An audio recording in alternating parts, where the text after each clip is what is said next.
বৌমা দেখতে আসলাম। একমাত্র ছেলের বিয়ে দিলি কই কাউকে কিছু খাওয়ালি না তো? হঠাৎ করেই হয়ে গেল। বৌমা ভালোই। কোথায় বিয়ে হলো? ওই পূর্ব পাড়ায়। ভাবি একটু তাকাও, ছবি তুলি। কোনো ছবি হবে না, আগে দেখি। বাবার কাছে দেখিনি। তোর বৌমা তো ব্যবহার ভালো না রে। নতুন বউ সবাই দেখতে এসে বলে এইভাবে রাখতে হবে। এইভাবে কেউ কথা বলে? তুমি ওদের ভাবি হচ্ছ, তাই ওরা তোমার একটা ফটো তুলতে চাইছে। আমি এসব পছন্দ করি না।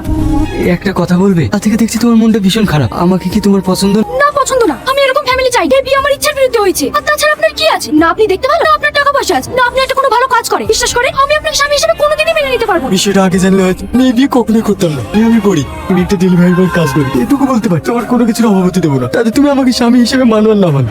মা খেতে দাও, আমি ডিউটিতে যাবো। আপনার একটা পার্সেল আছে, আপনার বাড়ির সামনে দাঁড়িয়ে আছি। ঠিক আছে, আসছি। রিয়াজ, তুই ডেলিভারি বয়ের কাজ করছিস? হ্যাঁ, এই বাড়িতে তোর বিয়ে হয়েছে? হ্যাঁ। এত ভালো রেজাল্ট করে শেষমেশ এই কাজ করছি? পড়াশোনা করে তো চাকরি বাকরি কিছুই হলো না, তাছাড়া কোনো কাজই ছোট না। আসি রে। আয়, বাড়ির দিকে আয়। না না, অন্য একদিন আসবো। ঠিক হয়েছে তো? তাহলে আমি আসি। ওরা কেউ বাড়িতে নেই, একটু থেকে যাও না। অনেক হয়েছে, আবার অন্যদিন আসবো। তুমি হঠাৎ আমাদের বাড়িতে?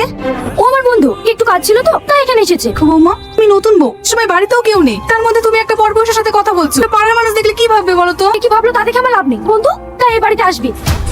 এটা আমার বাড়ি, আমি এটা হতে দেবো না। আপনি একটা ঝগড়ুটে প্রচার করে নিজের স্বামীটাকে মেরেছেন, এখন আবার। তুই না, তোমার এত বড় সাহস, তুমি আমার মাকে অপমান করো। যেটা সত্য এটা আমি হাজারবার বলবো।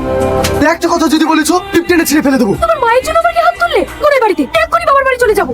উনি ছেড়ে শুনে কেন আমার ছেলের জীবনটা নষ্ট করলেন? কেন নষ্ট করলেন?